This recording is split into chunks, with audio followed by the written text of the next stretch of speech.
So it's Si here for the Friday Frenzy on TBFM Internet Radio. I'm sat here with Bloodshot Dawn. How are you doing, guys? Pretty good, thanks. Yeah, good, man. Yeah, okay.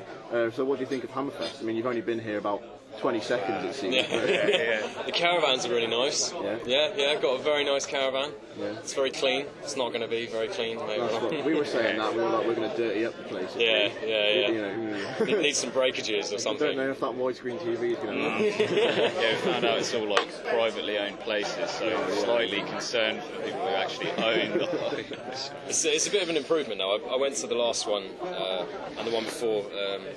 It's just north of here, I think. Yeah, so you've been to Hammerfest before? Yeah, for the last 2 years, and it's always been pretty fun, you know, like in sunny Wales. yeah. It's been alright. It's a bit hit and miss at the moment with the weather, but you know, it's Wales, isn't it? It's especially North Wales, isn't it? Yeah, it's England anyway, so what are you going to do? Alright, so how do you feel about not freezing your tits off in a tent? I think that's good.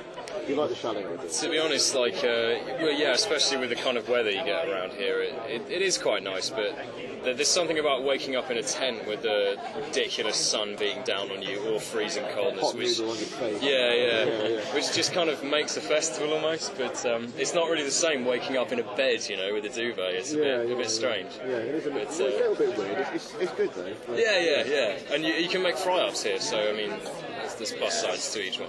We reap the benefits of that as well. Right, so what we're going to talk about is Bloodshot Festival last year. You played, that's right, isn't it? Yeah. Was that like a bit of a milestone for you, like getting on there? And have you seen I'd say a lot so. of stuff come from that? Yeah, the band played there. What year was it? Played 2009. 2009, like won the Metal to the Masses UK Battle of the Bands thing, and like played on the unsigned stage. So playing last year, we were actually on the Sophie stage, so one of the actual main stages kind of thing, and that was mental, man. Like, I mean, the crowd was huge, the biggest crowd we've played to, I think, so far. So it was a bit of a oh shit moment. Yeah, it was kind of like shit your pants, but super excited at the same time kind of moment, and response was like incredible. Like for us, you know, we didn't expect masses because we're unsigned and not like didn't think we were like particularly well known. Went really well, had an epic show, crowd was mental, so definitely like a milestone. Like for me, I wasn't in the band when they first played, so that was like the first festival for me, and it was crazy. So you've recently, if I'm correct, you come back from India and Japan. That's right, yeah. Yeah, so how was that like? How do fans in the Far East take their... Actually, I think Japan and India, they're both really, really crazy. Like, I don't know, the people there go absolutely nuts. I mean, not just for us, but super enthusiastic. Just for Western bands in general, and especially our kind of more melodic style of metal, they really go in for. So, yeah, it was amazing reactions. Actually, yeah, we were pleasantly surprised with both of them. Well, I mean, especially in India, I mean, I think metal is a relatively new thing in comparison to sort of the rest of Europe and America and England and the rest of it. So I think they still have this sort of general novelty about it. So yeah, people like say they don't really understand too much about it, and they seem to almost enjoy it more because it's quite new, you know. Yeah. Because a lot of the stuff coming out, like you hear a bit of like kind of primitive black metal and thrash and stuff, and like you say, it's almost like they're just getting what we had here like in the late 80s now, aren't they? Yeah. They're kind of not behind, but they're just... It's a different time. Yeah, it's slow, maybe. Yeah, India just haven't really seen many like Western bands play over there, so it's like, you know, we played one gig in a place called Kohima, and the whole village basically came to see us play because we were just a Western band. Like, you know, it's not like they were there because they fucking loved metal and stuff. It was just like Western music. You know, they all came out, and it was mental, man. Like just seeing like this whole village of people just like checking out this gig was absolutely. crazy. Well, I mean, there was like, you know, really young kids there and like guys in suits and stuff and just come back from work or whatever. So it was a really novel event.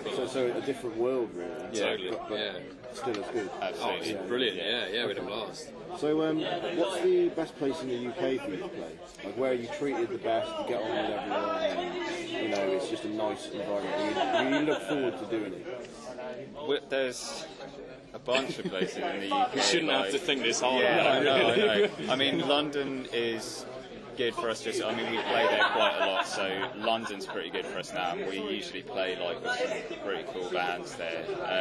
Bristol's quite a good one, I think. Bristol's epic. We've got quite a lot of friends in Bristol. Any venues in particular? What's that? There's Croft in Bristol, and we've played at like the Hatchet and the Fleece there as well. So it's just the people in Bristol. We got some like really good friends there now from like other bands like Separation and stuff, and they're always just up for like a massive party and stuff. So it's just one of those crazy like party atmospheres when you go down there, everyone going nuts. So you're looking forward to it rather than dreading it. It's great. All right, cool. So what's your local scene like? Do you play much at home at all? Or? Well, we live in a collection of 3 different very small villages, which are right out in the sticks. So our immediate local scene is fairly non-existent. But I mean, to be honest, I think our closest venues are London or Portsmouth. Every now and then we've played, but that's as close as it gets, really. So not really an applicable question. Not really. I mean, we do have one. There's one quite good metal festival that goes on quite near us, called Day of Reckoning, which is a bizarre event because it's right in the middle of a wood on a very, very small B road, almost in the middle of nowhere. But then I think 2 or 3 times a year they have this festival, and it's pretty packed out. You know, they have an outdoor stage and an indoor stage. It's in a pub, and there's always a really good turnout. It's always a really good atmosphere. So a bit strange, but it's always good. All right, cool. So you've announced on Facebook that James Perry of Bournemouth Stampede is joining you, as well as Brutal Tom Whitty from Discarnate. What have you got planned? I'm intrigued. Well, basically we're a drummer short this gig. Our drummer Doug has gone off with Unfathomable Ruination, his other band, to do a little tour around Europe, so unfortunately he couldn't be with us.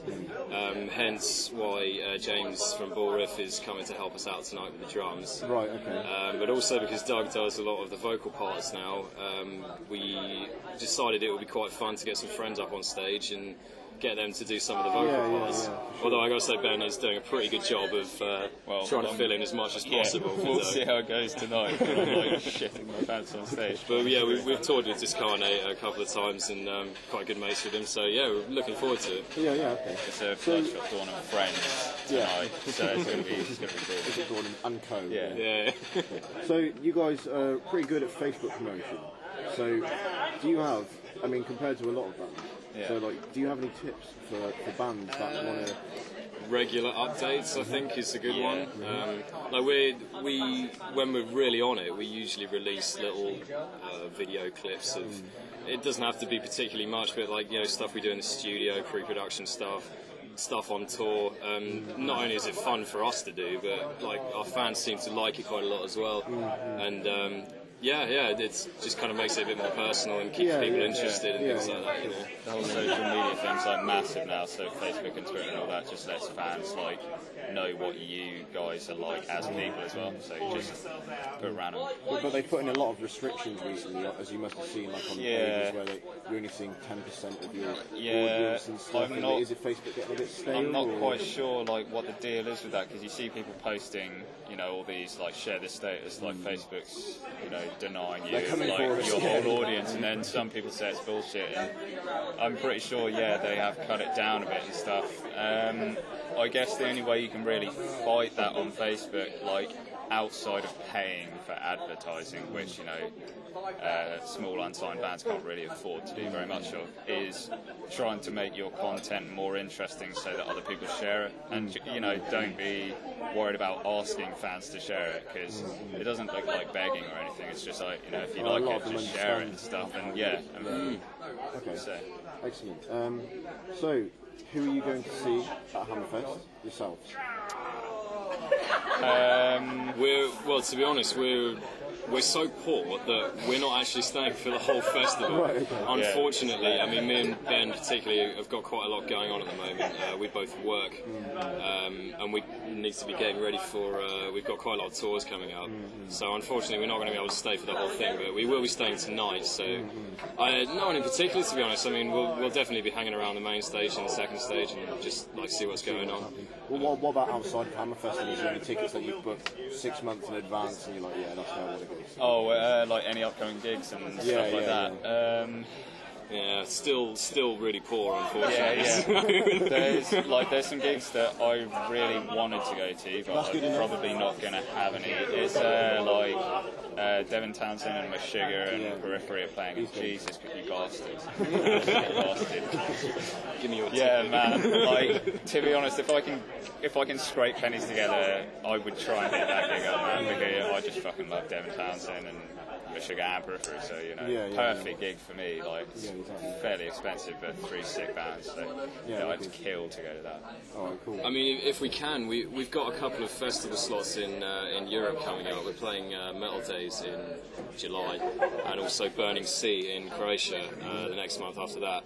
And I mean, if we can afford it, we'd like to stay on after we play and enjoy the rest of the festival, because they're both great festivals. So if we can do that, that would be ideal. Lots of bands and lots of good atmosphere. Going to Bloodstock again then? Bloodstock, I'm not sure. I mean, we're not even. We're really nothing to do with it this year. It's so lame, man. Like, it's totally a case of like, if we're playing, we'll go, but if we're not, then we don't really have any money to go. So like, all the money gets sucked into the band and stuff, which is sick. I mean, we're playing. Like, for me, another gig that I would go to would be Scar Symmetry playing in London, and we're fucking lucky enough to be playing on the tour. So I get to stand side stage and jerk off to that band instead of being in the crowds in front of everyone doing it. So you're a mess, at least you can keep it to the side a little bit. Yeah, it's going to be sick.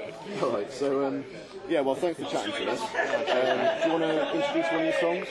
Hey guys, this is Bloodshot Dawn, this is the Friday Frenzy, and now you're listening to Archetype.